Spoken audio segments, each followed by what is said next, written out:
Hello, everyone. Welcome. My name is Rafael, and I'm a medical graduate from Brazil, and also a CP Silvers team member. With the match season coming, we from the CP Silvers are organizing several sessions to help IMGs and AMGs to navigate through this very difficult process. And in this session, we'll focus on the personal statement. And for that, we have an incredible guest, Dr. Alice Gallo. Dr. Gallo is a pulmonary critical care physician and an associate program director of the internal medicine residency at the Mayo Clinic Rochester. Thank you so much for coming, Dr. Gallo. Thank you for having me. How can I help? Before passing the mic to the incredible Dr. Gallo, Promise wants to give a few updates for the mentees and mentors that for the session that is occurring later. Can you please talk a little bit about that, Promise? Yeah, for sure. So thank you everyone for joining me at first. And I just want to make an announcement that if you are a mentee who will be meeting with your mentor later today, please stay on this call. We're using the same Zoom link. And so when we end and we say this is the wrapping up this talk, then if you're the mentee, just stay on this call and then we'll assign you to your mentor's breakout room. That's all. Thank you. Thank you, Promise. So Dr. Gallo, could you please talk a little bit about the do's and the don'ts when it comes to the personal statement? The mic is all yours, friend. Absolutely. I would like you guys to ask questions. Don't let me just speak because I get tired of my own voice. So just please interrupt me. And if there's anything you want to know particularly, please let me know. So I would start with do's. Main do is remember that your personal statement is personal. The word personal is in the name of the document for a reason. So make sure to make it personal. Remember that we are reading hundreds, thousands of applications in the next few months. So make sure that your personal statement tells us something about yourself, makes us want to meet you, makes us want to have a chat one-on-one with you. Main do. Another main do, keep it to one page. Keep it to one page. You want to keep your audience engaged. And the power of synthesizing also tells us that your English is very good because it tells us that you can write very well, convey your message in the few amount of words possible. So do keep it to one page. Do use your personal statement to explain any potential red flags on your CV. For example, go ahead. No, I think someone just said something. Okay. Don't worry. Lost my train of thought. Oh, so for example, you decided to take a year off to do research, but for whatever reason, you just submitted things. You couldn't finish everything in that research year. So choose your personal statement to explain what else you did. So like if you learned a new skill, if you learned how to do PCRs on that year, talk about that and talk about how that changed you and your perspective on something. I had three, I have four. So short, about you, explain potential gaps, and there was one thing else that I wanted to tell you guys to do. Oh, it's like do think outside the box. It's totally okay to make it as unique as possible. It doesn't, like, yes, the format that is accepted is all over the internet, but again, we read 1,000 of them. Like, you don't want to be the third one we read that start the same way as the first personal statement that you Google, that Google brings up when you Google personal statement samples, right? Like, you don't want to be that person. So do make it very unique as possible. If there's a hobby that you have and you want to incorporate into your personal statement, a unique hobby, or you play like a unique instrument, please make sure that you incorporate in your personal statement. It gives people extra things to talk to you about. if you failed a step, make sure that you talk about that and how that made you grow and what that taught you. So you use for those things. So I have more don'ts than do's, which is very unfortunate because clearly tells me that I have been reading personal statements that are not ideal. So do not cite your CV on your personal statement. We will read your CV. We will read your CV. I promise you, we will read your CV. So you don't need to cite like, oh, I worked with so-and-so in this. And yeah, we know. We want to know what that experience brought to your life, brought to your knowledge, brought to your skills. We will read your CV. Do not name drop on your personal statement. It is very off-putting. I read a lot of personal statements of mentees who dropped my name on the personal statement. No, don't do that. Do not do that. If you have things that we worked on together, your CV will speak for yourself, for itself. So if we have things that we worked on together, we should have a paper published together. We should have presented something together. Do not name drop, because it doesn't look good. It does not look good. Especially if you have multiple mentors and you name dropped one and the other one is in the selection committee at a different place and then their name was not dropped. Don't do that. Do not name drop on your CV. Do not make it long. I'm going to say that again. Do not make it long. One page only.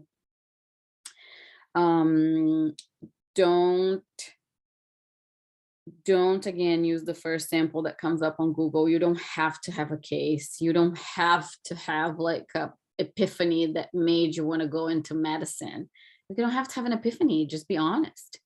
Good for you if you had an epiphany, but like then use it. But if you didn't, you don't have to have one.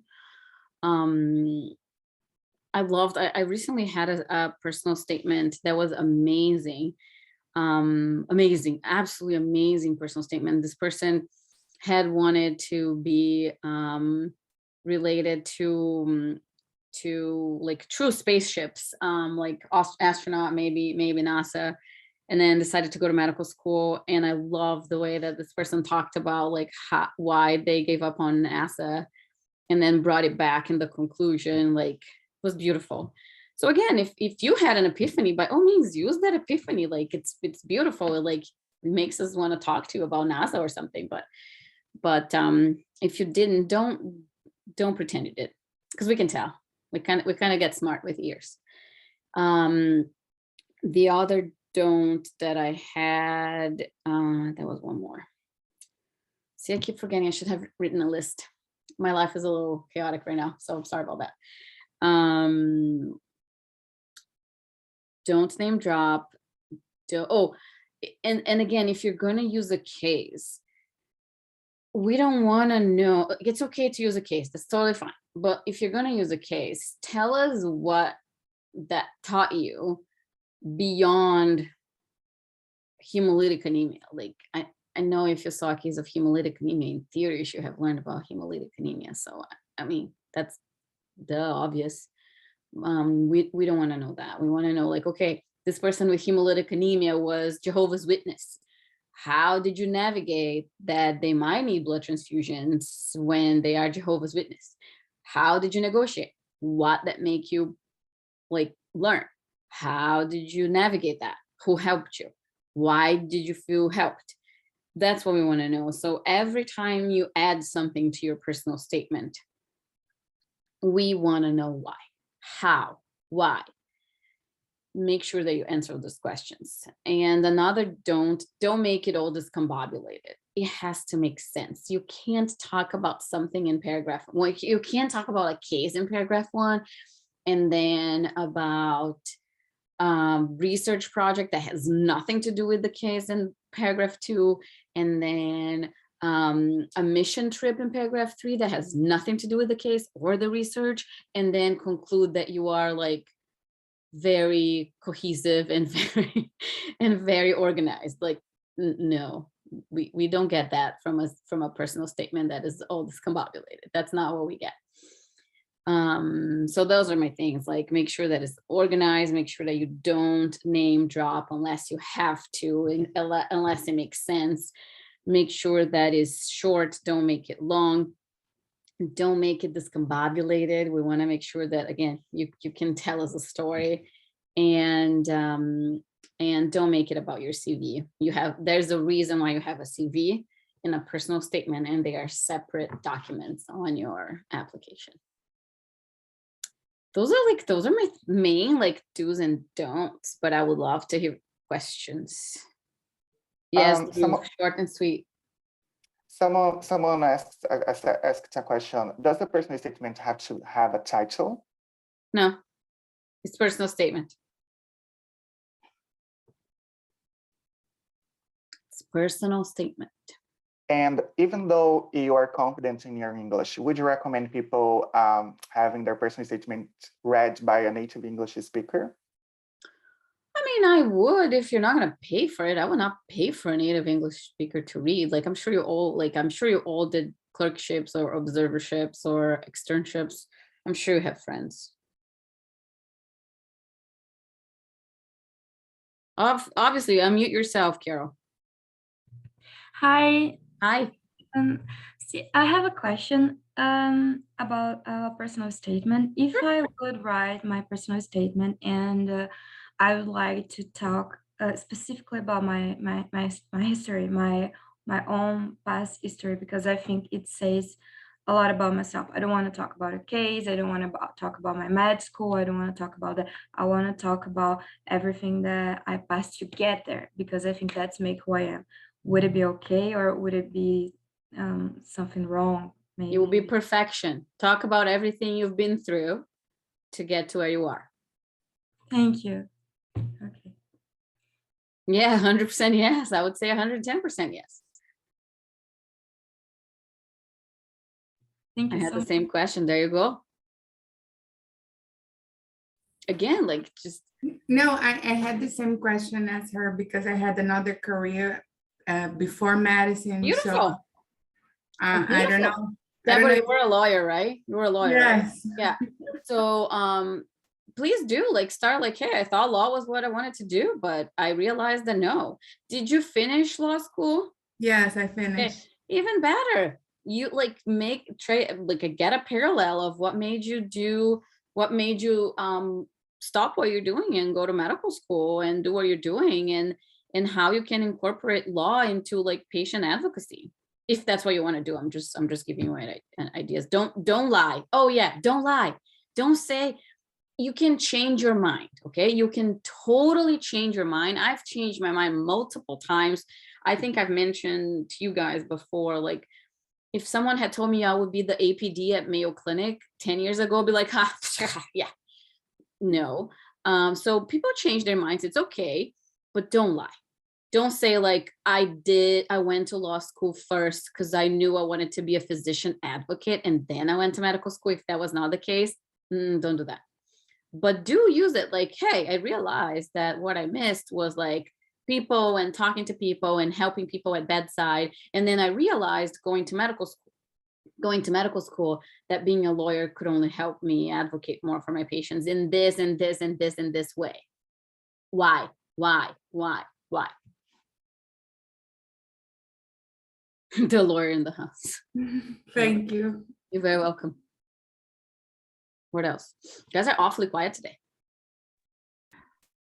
I do want to ask a question, Dr. Please. Gallo. Yeah. So just to give a bit of a background, I have gone unmatched in the past and then pivoted completely to clinical research for a while, thinking that's what I would build a career in, go pursue a PhD. And then I kind of fell into social media, Twitter. And that's where I started to see many examples of older graduates matching, etc. Everything, lots of talk about humanities and medicine. Yeah. So I have been struggling with bringing in the component of intersectional feminism, balancing, the traditional role of being a wife on a visa where I could not work for a while. I'm not sure how that would be perceived, because I also get a lot of, hey, you should have planned. Hey, you should have known this. So I don't know how to bring up things that the reader at the other end may not understand fully about, my background, that kind of a thing. I'm going to rephrase your question to make sure I understand. You are concerned about how you're going to be perceived if Yes. you are honest in your personal statement. Especially That's their problem. That's their problem. That's not your problem. Be honest. Especially what? Sorry, you were a little lag behind, so I'm sorry I interrupted you. Especially if the reader's own circumstances or own viewpoints are at completely at the polar opposite of where I'm coming from. Then those are not the people they want to train with.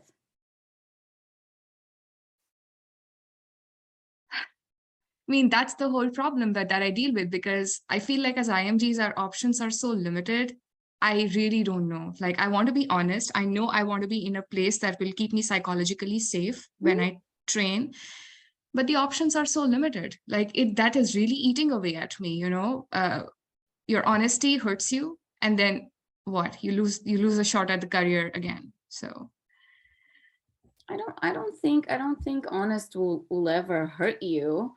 I will not encourage you to say things like, no one warned me that this was going to be what was going to happen when I decided that being a mom and a wife for a while was the best for me. I would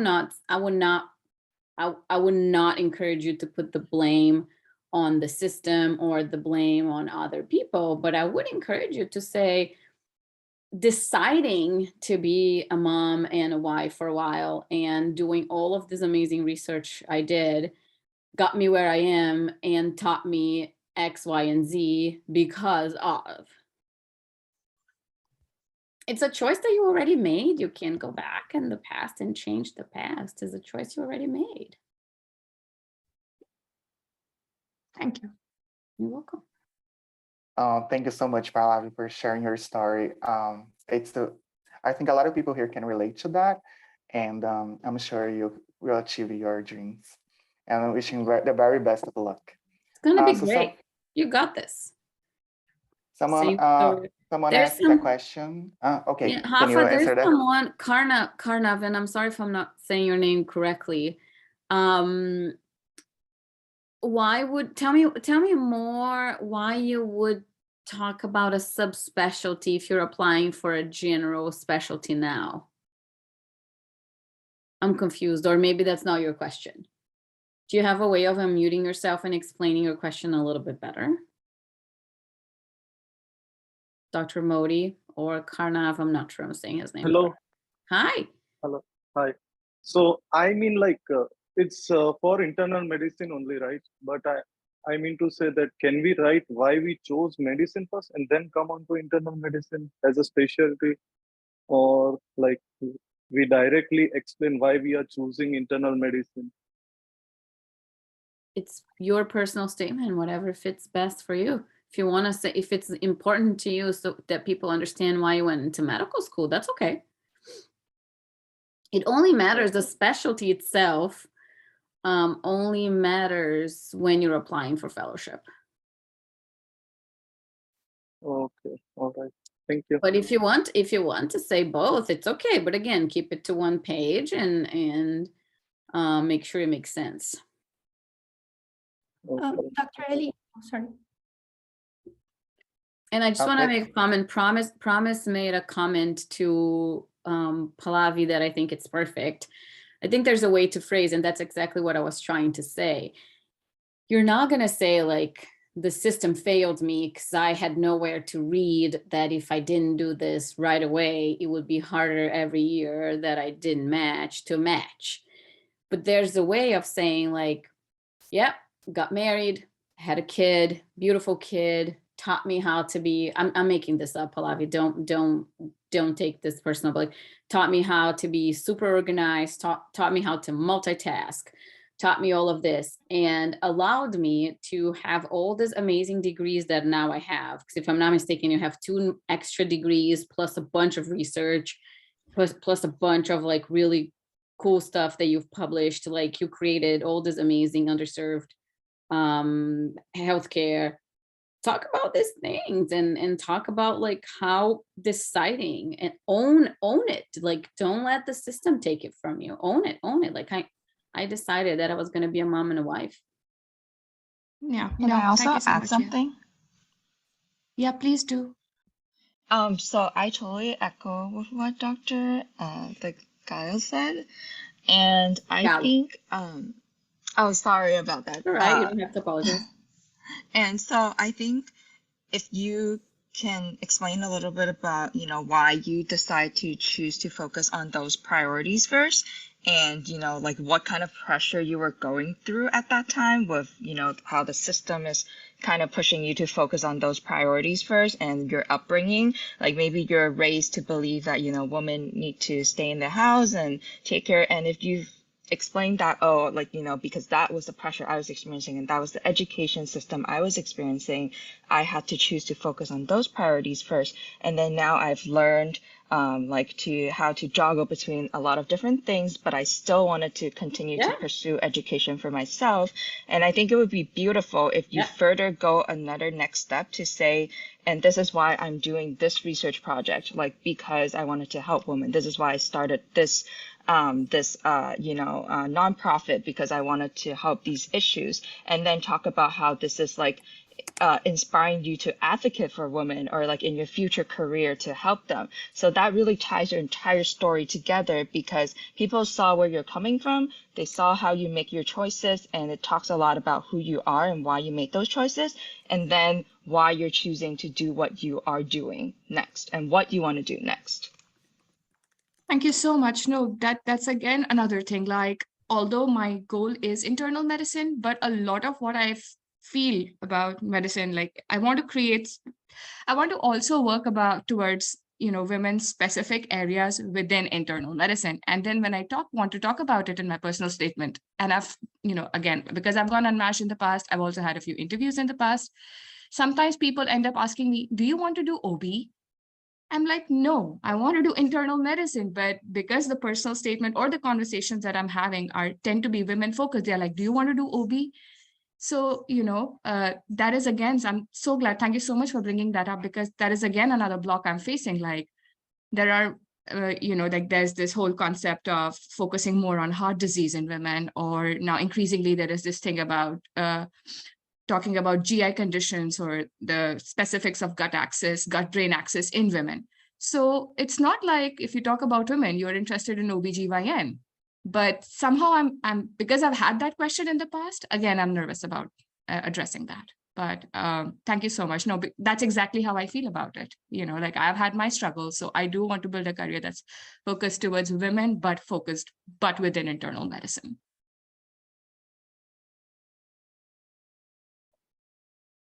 Thank you so much for your comments, Falavi. Marcela, do you want to ask your question? Yeah, thank you, Rafa. So Dr. Gallo, first, thank you so much for being here and doing this section with us. I have kind of a question that has two subjects specifically for me. You were mentioning about why are you mentioning a subspecialty? So in my case, I love infectious disease. I know that's what I'm going to do.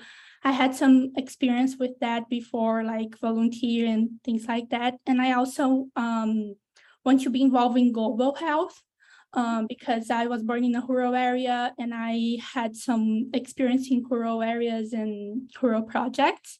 So in my personal statement, I'm trying to bring that and to mention that. Do you think it would be a bad thing if I focus too much in infectious disease and global health? As long as you can combine them in a cohesive way, it's great. Oh, okay. What I see is some people start with one and try to end with the other. The challenge is always the challenge always lies in making the whole thing cohesive. If you have two topics you want to talk about, it's not bad to talk about subspecialty. I just don't want you guys to feel the pressure that you have now to talk about subspecialty. That's what I'm trying to say. If you're applying for internal medicine or general surgery or OB or peds or med peds or family, you don't need to talk about a subspecialty yet. Okay, thank you very much. How could we make a PS stand out from the introduction? Is there any tips and any good ones that you have come across? Yeah, like the hook is always very hard, right? Priyanka, it's very hard. I've had many good ones. Like, for example, I think I talked about this one already. I had this one that talked about champagne because like her first procedure was an LP, and her team was also supportive, and she talked about like deciding doing internal medicine based on that because of the teamwork and things like that. And her first procedure was an LP, and her senior resident helped her, and she had a champagne tap, meaning she had no red blood cells. And the team got together and bought her a bottle of champagne for that. So like that was a pretty cool hook, and like that showed that the reason why she wanted to do internal medicine was because of the team, and she talked a lot about that. There's another one that I read recently that I'm absolutely obsessed with. Like this person wanted to be like a something like spaceship engineer, and then decided to go to medicine. And I just love the way he started it and love the way he finished. Like something like I'm letting go I'm letting go of the stars to reach the stars, something like that. It was very, very cool. I'm letting go of like sending someone to the moon to reach the stars or something like that. It was like very, very, very cool. Hell yeah, Dhruv, I love a good Matt Pete's friend. And other people who like, again, like Marcella talked about rural areas and rural health, like a lot of people talking about like, hey, I had to drive 10 miles like in unpaved roads to see these people. And that just like made my heart swell up because it was very nice to help people and things like that. So again, like there's again, what I don't like about the internet personal statement things is that I feel like they're very cookie cutter, and people are expected to fill this box, and clearly just by 30 minutes of conversations we know none of us are like fit in the exact same boxes. So what I'm trying to encourage is that you guys like own your superpowers that are the uniqueness you all have. So again, like if it again if it was a case, just use your case and don't lie. Make your heart speak to in your personal statement. I wanted to add on regarding the whole MedPeds thing. Yeah, MedPeds. So yeah, I know there was talk about, you know, mentioning a specific subspecialty or specialty or subspecialty and why you'd want it. For MedPeds in particular, it is important because there is going to be the question, why not either or why not family med? We get that question all the time. And there are good reasons to do med peds instead of, you know, just one or the other or family medicine. But they have to be well articulated, and the personal statement is the one place where you can articulate those reasons. But again, like use your personal statement in your favor, right? Like it's not a mandatory thing. Like people will ask that question regardless, right? So it's people will ask that question in the interviews no matter what. And I see Luis Henrique has his hand up. Hello, everyone. Hi, thank you. Hi, Dr. Gallo. Thank you for having us today. So my question is, as a non-US IMG, is it a must to justify why the US in our personal statements? And if so, how to do that without ending up belittling Brazil, or your country? The honest answer is no. You don't have to say anything in your personal statement why you want to come to the US. That's the honest answer. Be prepared to answer that without trashing your country during the interview season when you get interviews. But no, you don't have to say, but like few tips is like, when I did my clerkship, I I was enamored, and I'm just making this up, okay? I'm totally making this up on the fly right now. When I did my clerkship, I was enamored about the rich case discussions. There were 100% evidence-based, which is something that I realized I missed having during rounds during medical school, because we were so busy, we were so resource restricted, and I've realized that having resources such as a phlebotomist to draw labs freed up time to be really patient-centered. You didn't trash anybody. You were very objective about the fact that Brazil, especially in teaching hospitals, we don't have a lot of resources, and you still highlighted what you liked about your clerkship. Gotcha. Feel free to use, but like don't the 44 of you use the same sentence, because then again it's going to be like really weird. All right. Thank you very much. You're very welcome. Shreya, I'm sorry if I'm saying your name incorrectly, but I see you have your hand up.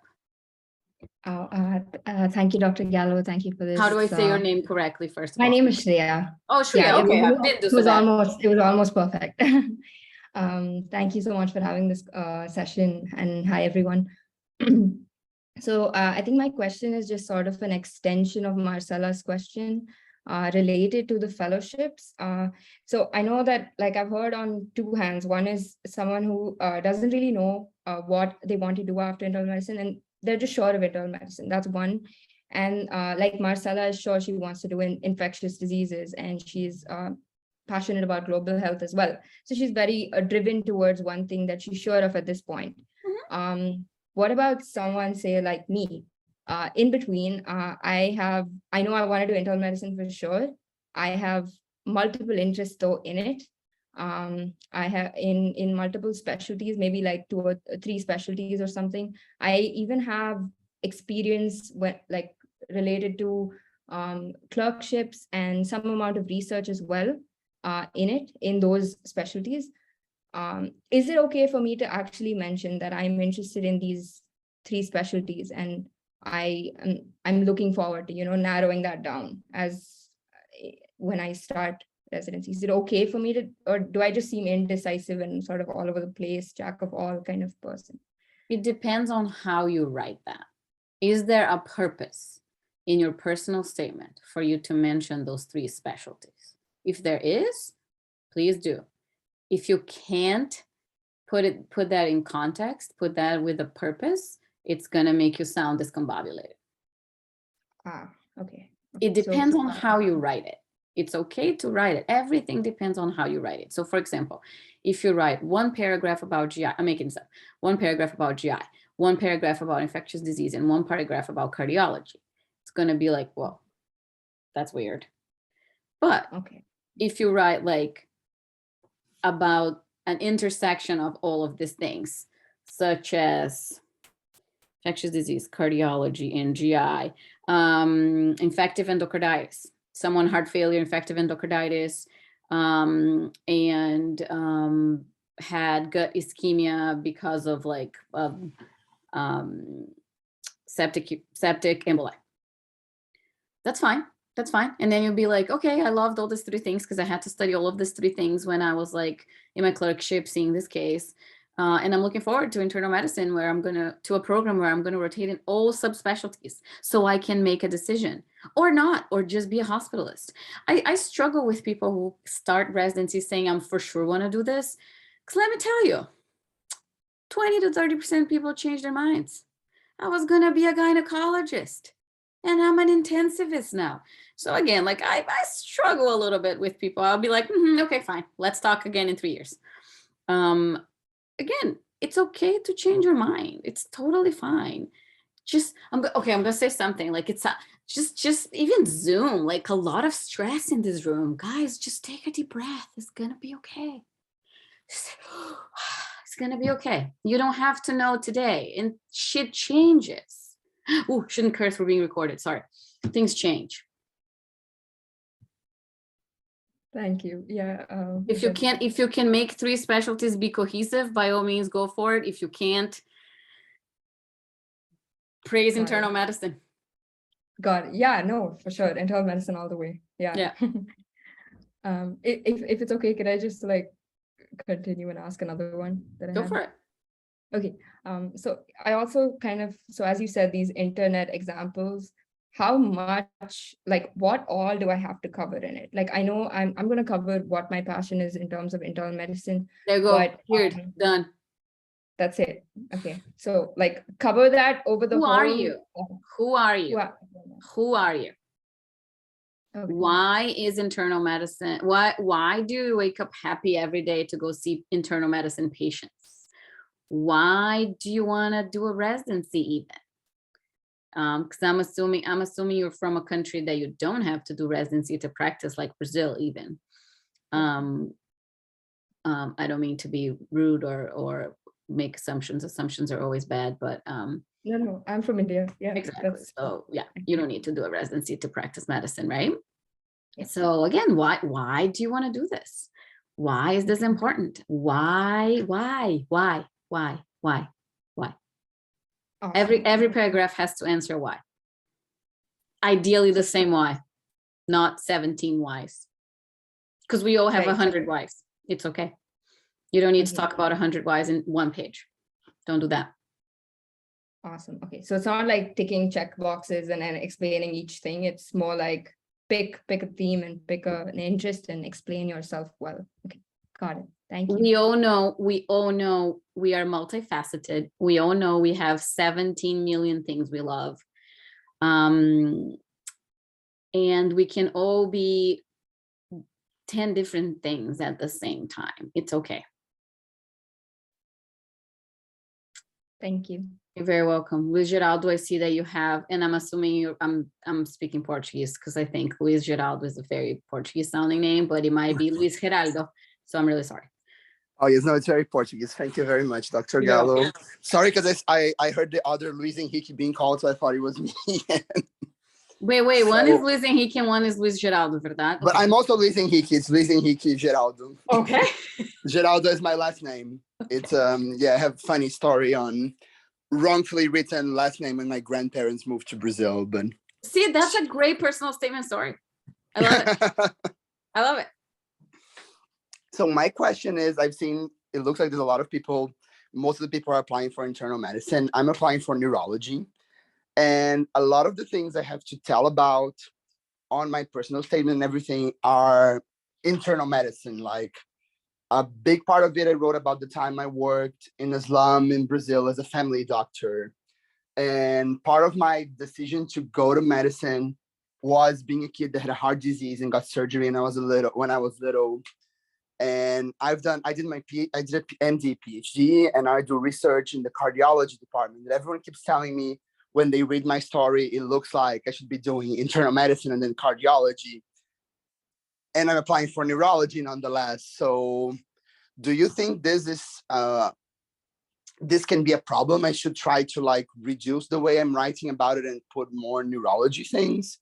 Or you think it's still okay if I'm showing also my interest in the specialty? Like I kind of wrote 2 whys on my personal statement because I had to write a why in neurology, because when I read my first version, it didn't look like a neurology personal statement. Yeah. Sounds to me like your medicine in general, why was your personal health story, and you want to go into neurology, but sounds like you did an MD PhD and got opportunities to work with cardiology research. And that's okay. That's okay to have 2 whys. Can they be cohesive? Please make them cohesive. Okay, thank you very much. You're very welcome. Next person I have with the hand up is Camila Oliveira. What's your question? I can't hear you if you're on mute. Yeah, I can see you, but I can't hear you. Still can't hear you. Can people hear her? Or it's just me? Okay, we can't hear you. Camila, maybe you can write your question in the chat. Yeah, because you're not unmute your. No, she was unmuted. I think Okay. the microphone is not working. Okay. And then next one I have hands up is Carol Collie, sorry. Thank you again for answering me. You can call me Carol, please. I have two questions actually. The first one's that I have been hearing everyone talking about how they are going to do their personal statement and how they would explain why they're moving to the US. And I got a little bit scared because I have like very personal reasons, not that kind of medical reasons. I mean, when I was 16, I lived in the US for a year and I found an amazing family that I connect and I felt that I belonged here. And that's actually the main reason why I want to go Done. back to the US. Done. So is it Done. okay that I don't have all medical reasons for justifying my choices? Absolutely. Your reasons are your reasons. I'm gonna say it again. The name of the document is personal statement because it's meant to be personal. Do you? I love it. I lived in the US for 16, when I was 16 for a year, felt at home, wanted to Yes. go back home. Boom. Yes, yes, That's your opening. exactly That's your it. opening remark. Do it. I want Go to for go it. back home. I want to go Exactly. back home. Go for it.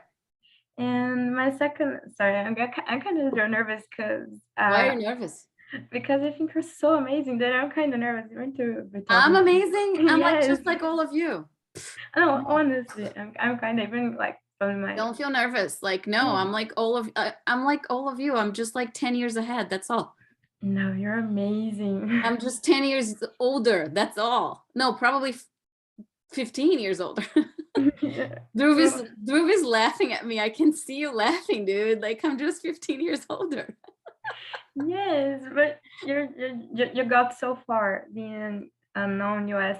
Okay, you and I medical. have all of you. Rafa, I'm counting on you. We all of us have a date in 15 years when I'm about to retire, and you are all like APDs everywhere, and when you're all like professors and all of that, and you are all helping people for CP Silvers, and then I'm gonna be retiring, and you guys are gonna send me retirement gifts, and we have a date in 15 years. There you go. That's all. Tell me your question. Yes, sorry, it's not exactly about personal statement. It's more something that's kind of worrying me out.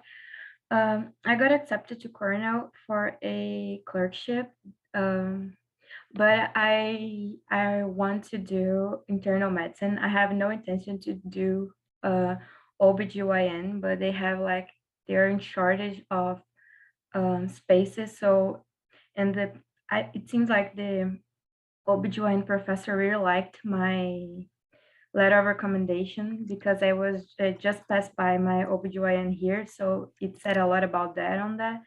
And he called me out. And so I got put out of the list so the other professors could pick me. So now I have to go to OBGYN. Yeah, that's fine. Even though I want to do internal medicine. Yeah, whoever writes you a letter, they will say she wants to do internal medicine and she's an amazing clinician.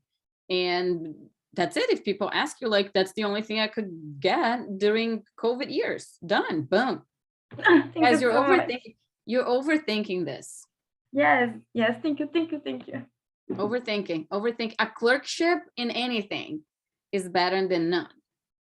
If you can get a clerkship in the thing you want to do, great.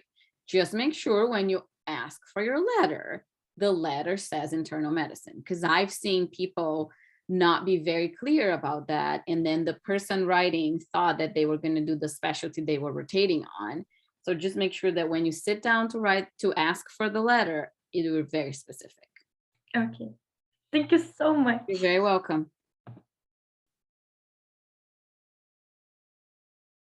Yes. Yes. Oh my God. Dr. Mehta, I can't. Is it Critica? Sorry. Yes, it does get very, very boring to read about clinical vignettes, especially when we can spot that this was copied from somewhere. So many questions. Many questions. I am already general surgeon in Brazil. I had a really hard time since step one and working at the time because my schedule is general surgeon. Companies are decided to stop working and focus on studies. So I wanted to know if I should explain that versus is it going to be badly perceived. Camila, I just want to make sure I understand your question. So you are already a general surgeon, you were already working, and you had a hard time studying for step 1. So I'm assuming your score was not what you were hoping for. Just head nod for me. Camila, where did you go? I lost Camila. Yeah, okay, got a thumbs up, okay. When the pandemic started, I decided to stop working and focus on studying. So I wanted to know if I should explain that. Absolutely, 100%, 100%. And you should probably also, in your case, since you already have a specialty, you're not applying for internal medicine, I'm assuming? Good, okay. So I would say, like, why did you want to stop what you're doing and start it all over again? Why is it important to you? What do you want? What do you need from a program, and what are you going to bring? Very important for people who have already trained. There's a lot of concern in 110% of programs if someone already trained, that they might not be able to take orders that sometimes are not necessarily correct, and you know that they are not correct, from people that are younger than you. Very important for people who are already trained to have, one, the mindset that you chose to come here and is your problem if you already had a career and you decided to give up and start all over again. And number 2, very important to make that conveyed during personal statement and interview season. Very important. Because I was already trained, right? And I was already working, and 100% of my interviewers, 100%, sometimes I had to answer the same question 3 times the same day. Why are you dropping everything to come? And like, will you be able to take orders from someone who is 5 years younger than you and just came out of medical school? And they're going to tell you to do 20 cc's per kg of fluid when you know 30 is the right thing. What are you going to do? I'm going to be like, I'm going to try to say something. And if we can't have a conversation, I'm just going to do what they tell me to do. It's totally fine. They're my supervisors here. I chose to be here. But Camila, be prepared to write about that and be prepared to answer that, because that's going to come. I promise you, 100%. So friends, Dr. Gallo has to leave earlier. So maybe we can have just one last question. Roberto, could you please ask your question? Hi, everyone. Thank you for your time, Dr. Gallo. You're very welcome. I want to ask your opinion about what do you think of personal statements that are driven to post-residency experiences and goals, like future career plans, instead of focusing on residency itself? Is it okay if I give you an example to make sure I understand your question? Yeah, of course. Okay, so something like, after I'm done with residency, I want to be a clinician educator, and I want to be an APD for an academic center internal medicine Yes, program. yes. Totally fine. Can you tell us why? Yeah, because I built my PS constructed totally driven to the post experience that I want to have as a internist. So my only concern is that it might cloud a little bit the main objective and why coming here and doing residency and why I would be a good fit for them. Yeah, absolutely. But write those words. Okay. Absolutely. Sounds great. Very unique. I love it. I would love to read that. Okay, thank you. Does being a house officer count at training? Because it's not a residency, technically just work experience. I don't understand what a house officer means.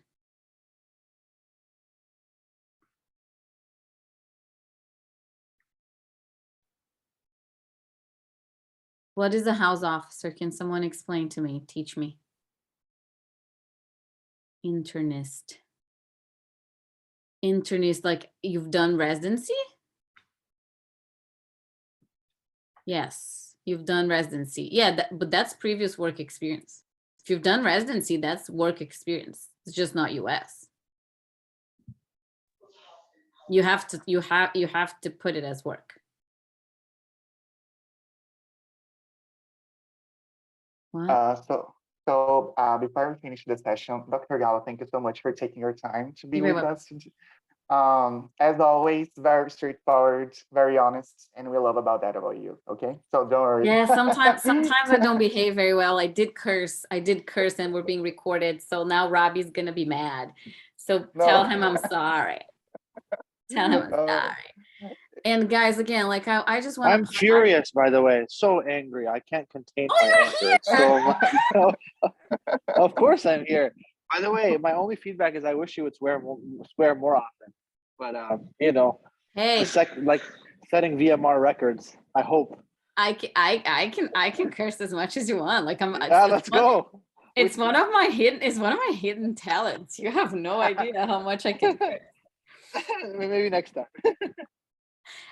Thank you very much for having me. I apologize. I apologize that I have to leave a little bit early. And I'm in the spirit of transparency, which is one of my most proud traits. I'm doing house renovations, and it's just like timeline did not work as expected, like house renovations do. So I'm really sorry. I'm really sorry about that. My parting message is gonna be, guys, just freaking shake it off. It's gonna be okay. It's gonna be okay. Take a deep breath for me and for you. Don't forget our date in 15 years from now. Robbie, you're invited. I'm gonna be retiring. You're invited. Oh, thank you so much, Dr. Gallo. You're very welcome. Just a little reminder that the mentors and mentees are staying for this meeting and everyone else can go. Thank you, everyone. Thank you, Dr. Gallo. Bye.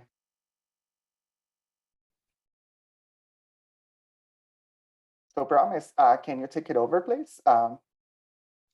Explain what's gonna happen now. Yeah, so essentially we are going to assign, we have everyone's scheduled time to meet with the mentee, and each is a 20-minute